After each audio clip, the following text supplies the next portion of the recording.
Just looking out the window of the plane, you can't help but already be impressed. From a helicopter, it's breathtaking. And from a jet boat, well, it's all those things and just a little bit terrifying.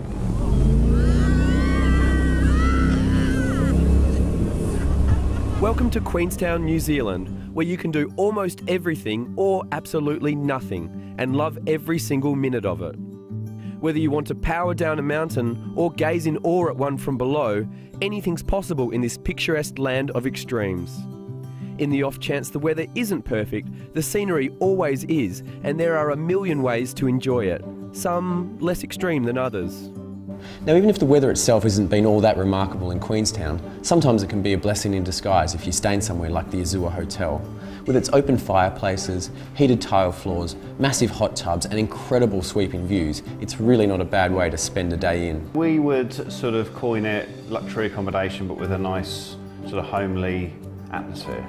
So we want people to be sort of relaxed and comfortable, and we definitely try and promote sort of an informal environment.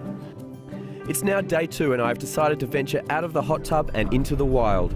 We've booked an adventure tour on the Dart River and it starts early, real early.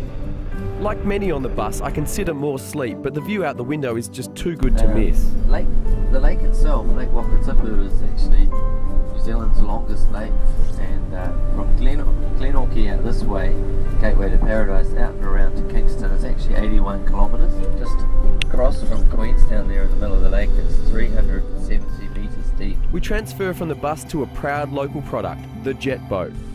Invented by a clever New Zealander in the 50s and piloted by a crazy one.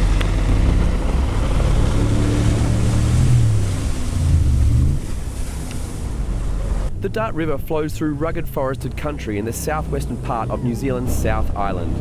As you hurtle past awe-inspiring snow-capped mountains, it's not hard to work out how these natural beauties became hotshot Hollywood stars. You're a Lord of the Rings fan. If you saw the tower and it always looked back into the misty mountains, the tower was digitally put down. You can see a green grassy sort of paddock right on the very flat area down through there. That's basically where the tower was digitally put, and you were looking back up into this valley all the time. You ever saw Wolverine? That's where Hugh Jackman ran naked out of the barn just in there. It was a warmer day than this. If you want to carry on down the river at a slightly more civilised pace, you can transfer into a fun yak. Guys, we've got 8 kilometres to do today, 4 kilometres, and then an hour for lunch or an hour or so for lunch, and then another 4 kilometres. Lots of food and hot drinks for you.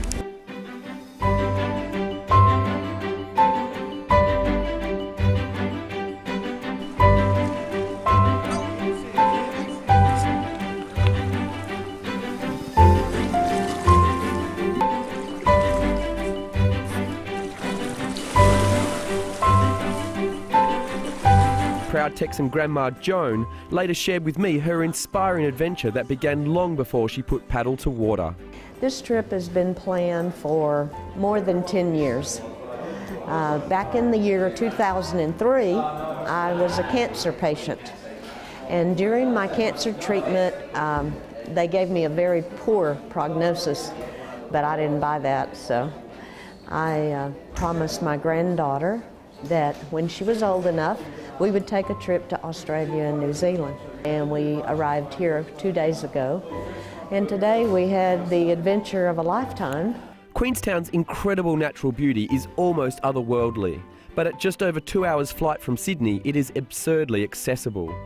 But be warned, with all that's on offer year-round, a lot of people never seem to leave. You think I'll do another winter, and then you think, well, I'll just stay for the summer, and then you don't want to miss out on the winter. So before you know it, a year has turned into 3 or 4, and then it's then hard to ever leave because it's one of only a few places in the world, I think, that can offer this sort of lifestyle of ski fields, mountain biking, hiking trails in such close proximity.